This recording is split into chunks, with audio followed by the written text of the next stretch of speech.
day, and a special day because we get to visit with a guy that's running for Congress in CD3, Danny Tarkanian. He is joining us in studio. Where you been? I've been all around. I've been in town. How's that? Is it easier running in a district rather than running for the U.S. Senate, having to drive all over God's country? Well, it certainly is time-wise. I like going to the rural parts of Nevada, particularly when they have those fun events that they have, whether it's their parades or their fairs, and you bring your kids to all those things. It's really something that people in Las Vegas, if you never realize these things and what's out there, and a lot of them are really fun, particularly if you have young kids. I was fortunate to bring my kids with me when I was campaigning in 2010, and some of the best memories we have as a family were those events. But it is a lot of driving. I'm going to go up this weekend to the there's a guy that is a family in Yarrington that had helped me a lot over the years, Fullstone, and his the father, Dave, is having his 95th birthday. So oh my God! I'm to drive up there Saturday and go to his birthday party, and then go up Saturday night to the Washoe County dinner that they're having after their convention. So I got one more drive left in me before I think that's great. I stay down here. But you made a promise. Am I right? You made a promise to this guy having his 95th birthday. I think that's great, and you're fulfilling the promise. Well, I actually hadn't talked with him. I was honored to get an invitation. I mean, it came in the mail, and I was planning on going. But I did make a promise to go up to the Clark County dinner. I'm going with Jerry Evans. I'm going to be sitting at his table, and Lars Larson's going to be the speaker. He's going to be sitting at the table, and so I was going up for that. And I certainly wanted to go to Dave's thing too. A couple of weeks ago, I went up to the Hawthorne, or the Mineral County GOP convention, I guess you call it, and it was a long drive. I'm not running statewide anymore, so I wasn't getting any personal benefit out of it. But those people have been so wonderful to me that it was great to go up and see them again, even though it's a good 4.5-hour drive each way. And by the way, a lot of those folks that were there are listening right now, 98.7 FM in Hawthorne, one of our affiliates. Let me just say, are the issues different when you talk to people in the rurals, in northern Nevada? Are the issues different than what you hear down here in CD3? Well, there's certainly more stronger positions on certain things. Second Amendment, most of the people in rural Nevada are very strong Trump supporters. They feel very strongly about his America First agenda. I think there's a lot of that here, but maybe not the same passion, and maybe not as much of a one or two issue a voter as you would see up in rural Nevada. The people here in Clark County, they certainly care about the future of our country. I think they care that we take care of Americans first, which is the America First agenda. But I'm sure they don't have as strong a positions, particularly with the Second Amendment and some other issues like that. I know the new spending or the new money raising stuff's going to be coming out here in a couple of weeks. Are you optimistic you're going to have a good quarter? Yeah, well, we already reported our number, what we estimated to be, and we'll be very close to that. I don't know exactly what our number would be, but we reported that we're going to raise close to $450 and have a little under $700 cash on hand. Well, it's wow for a congressional race. In the Senate race, I was barely kicking up Heller's heels, but it puts me in a good position in this congressional seat. I had a few people that had asked for refunds after I got into the congressional race because they wanted to give money in the Senate race. But not a lot of them, and so we're still in pretty good shape. Do you have any feel for what Susie Lee will be raising? Well, she's done a great job fundraising, much better than Jackie Rosen did in the 2016 race. But Susie Lee's got a lot more relationships and connections. Her husband is a big casino executive, and he worked at the MGM, so he's got the entire MGM executives pouring in money to him as he worked with Jan Laverty Jones, or maybe she did. One of them. There's a relationship there. So Jan Laverty Jones, who's with Caesars, has gotten all the Caesars people to contribute to her, and the national people like Harry Reid's given $10,000 from his PAC. A lot of the Democrat senators have already maxed out to her in the primary and general. So she reported $600,000 cash on hand at the end of last quarter, and I understand she's going to have a big number this quarter too. She'll be a formidable fundraiser, that's for sure. You entered the CD3 race with the support and endorsement of the president, and one would think that a lot of national money, a lot of local money that's been on the fence in that CD3 race would end up falling to you. Has it happened? Have you seen a windfall, so to speak? Well, first of all, there's maybe 100 races across the country that the president's behind, and it's important to him, and everybody's fighting for those national dollars. I was getting more, and I'm sure I will not get as much anymore from national donors because I'm in a less profile race now. Many of them wanted to see a change in the Senate seat here in Nevada, and they're willing to give to me a congressional seat to somebody who lives in West Virginia or Texas isn't quite as important to them. We're working as hard as we can still with whatever connections we can. The hardest thing in campaigning, and I mean this, and all the people that ridicule and demean and criticize candidates for running, I'd love to see them get on the phone for just one day and get on the phone for a couple hours a day and do what we have to do, pleading and begging and asking for contributions. And if you don't get them, you have no chance to win. It's certainly humbling. It's certainly gut-wrenching. And you got to take a lot of no's. You got to get used to the no's. Can I tell you? I've witnessed this personally. For years, you were with us over at CBS. Sometimes once, twice a week that you'd be on the show, and I'd see you leave the room during a commercial break, get on your phone, and ask for $2,700 or whatever the figure was. And I've seen you do it. You do it better than almost anybody I've seen, though, because a lot of people just hate it. They despise that task. There isn't anybody who despises it worse than I do, okay? But I despise the pain of losing worse than the calling. And once you understand the pain of what happens if you don't make those calls, and that's you're going to lose your election, it forces you to get on the phone and make those calls. And you got to be in the right frame of mind, too, and you have to have certain energy going, as you call it. I've known throughout my campaign staff that I have a regimen. I get in a time frame where people normally in the office say 10 to 11:30 during the morning and 1:30 to maybe 3 in the afternoon. And what I do is I pound the coffee just before I'm making my calls, and then I'm eating candy the whole time, the sugar rush. So I'm on the phone, so I'm not these painful no's or hanging up or I've already given it to you. You know, these things, you get a little candy, it makes you feel a little better. Do you have people hang up on you?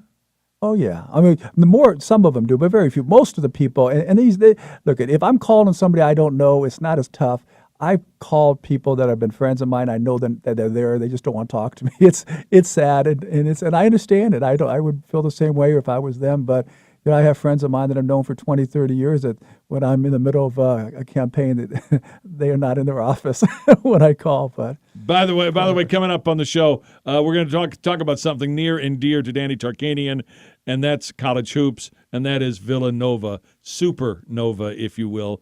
They were absolutely super the other night against Michigan. We'll talk about that and a whole lot more coming up. My name is Kevin Wall. That is Danny Tarkanian. You're listening to Live and Local Now.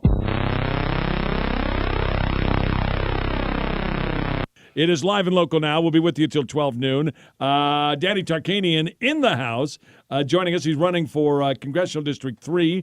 And one of the things we always have more fun on radio talking about than just about anything, and that's college hoops. That's for sure. and nobody loves college hoops the way this guy does. Let's talk a little bit about Supernova. They were, to me, they were just clearly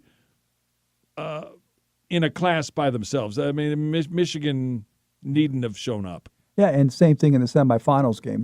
They were the best team in the country this year, and they've been the best team in the country the last 4 years, the best program. The coach there, Jay Wright, for many of you may not remember, but he was an assistant at UNLV from 1992 to like 94, 95. He was the assistant for Rollie Massimino, and many people don't remember those years as very fond years, but he was really a star for Massimino's program at that time, and he got the Villanova job afterwards, and he's done much better than Massimino ever did. Did you have much contact with Rollie after? No. Yeah. After he came out and made that, as soon as he got the job, he was friends with my father. He's very close to our family. He got the job and didn't call us or anything about it, but that was fine. But in his first press conference, he made the comment, no player will ever embarrass this university again as long as I'm the coach here. And, obviously in a reference to my father, and he had more problems than anybody had with his players there, and that was just a dig at my father, and it just shows the kind of person he was. So, no, we didn't talk with them. Speaking of your dad, there have been plans, for the last couple of years, I know you've been working on it, and that is getting a film kind of based on the life of your dad. It's not where is that right now? It's actually not based on his life. It's really, yes, we've been working on a movie, and the guy who actually started it is from he's a nephew of John Welch, who was a basketball player here at Rancho High School, and then he was played at UNLV for a couple years, and now he's in the pros. But he was an assistant under my father too. But anyways, this guy started it, and he got us in touch with the writer his name is Sean Christensen. He won an Academy Award for a short story movie a couple years ago, and then at the film festival up in Utah, he had the top movie there. I think it was last year or 2 years ago, and he's been writing this script, and it's been going on a long time. We wonder when he's ever going to finish it, but I just talked with him yesterday, and he is so excited. He's finished the script. He's going to come out here and show it to my mother and the rest of our family, and he's really excited. But it's not going to be so much about my dad's life as it's going to be about the transformation of the city of Las Vegas, of how the city of Las Vegas was when they recruited my father to come here, and the type of characters that were there at that time, to how it changed to the corporate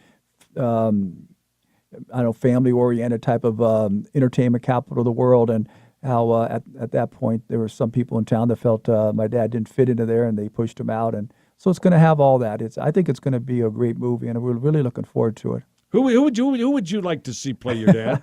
I don't know the actors out there that well, but the person they keep talking about, I don't know if they'll get him or not, is Paul Giamatti. They think he would be a real good one, and that's the name that keeps coming up. Who ends up playing you? I don't even know if I'll be in there. I don't know.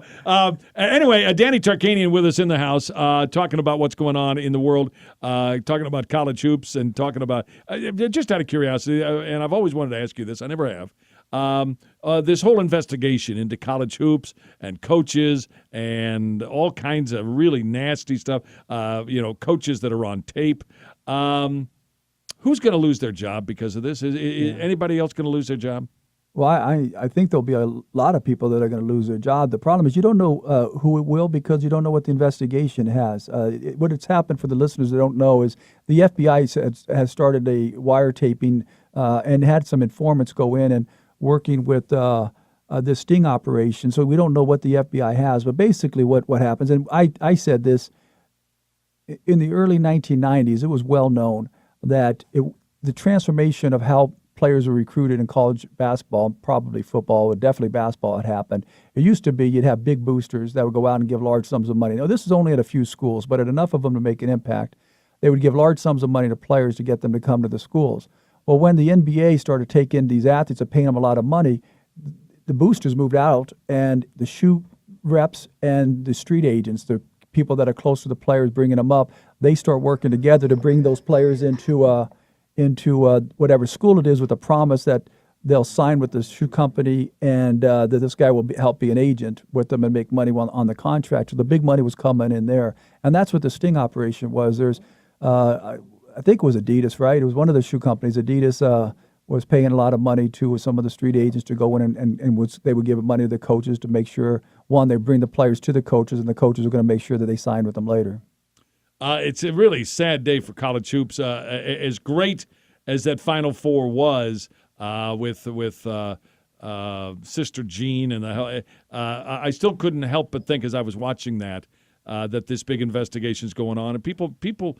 I mean, name brand coaches might end up going to jail for all we know. We just don't know what's on the wiretaps as yet. I want to get you into a couple of issues before we let you go, and one of the issues that everybody's been talking about is troops on the border. The president yesterday tweeted that he was going to put troops on the border, on our southern border. We've been told by military people it's absolutely legal. There's no constitutional problem. What do you think of putting troops on our southern border to defend our southern border? It's way overdue. It should have been done many, many years ago, and it certainly isn't unconstitutional. The federal government has the responsibility to manage and regulate immigration, and this is an immigration issue, and it's a national security issue dealing with the drugs that are coming in. This is certainly something that the federal troops could be on the border and should be on the border to stop it until we get the people in Washington, D.C. off their butts and make the tough decisions to get that southern border secured completely, where we can stop people from coming in that we don't want to come into the country, and stop illicit drugs coming in that we don't want in. For instance, we had this caravan that was coming from Central America right up through Mexico, headed towards our border. It has dissipated a little bit. But there are still people that think they're going to be able to come to the border and come across the border. Should we meet them with military force? Absolutely. You got to stop them from coming into the border. Doesn't that outrage every American? And I don't care if you're Hispanic or not. If you're in this country and you care about this country, do you think that it's right to have just large groups of people, and we're talking about large caravans coming across here, mocking our security of our borders and saying, we're going to come in here, we don't care what the president says or what they're trying to do, we're going to come in there. We have a policy right now that says once they step 1 foot on America's soil and they say they're running from some type of persecution, they're required to stay in the country until they have a hearing, which could be years later, so they're released from custody and they go into our society. All these people this caravan has to do is get 1 foot on the border, and it's too late. Now, why would anybody? I mean, I would love to hear Susie Lee's answer on this one. Susie Lee, do you really think that's what's best for our country, that that's going to make our country a better place by allowing people to continue to come across our borders illegally without being vetted or checked? And are you in favor of stopping these people from coming across the border? I'll tell you, I am. Does she support sanctuary cities? Oh, I'm sure she does. I haven't seen all of her positions. She's very, very, very far to the left, and I'm sure she does. She does. If folks want to help you, if folks want to get on your bandwagon in CD3, maybe they supported you for the Senate, maybe they didn't, but you're now in CD3.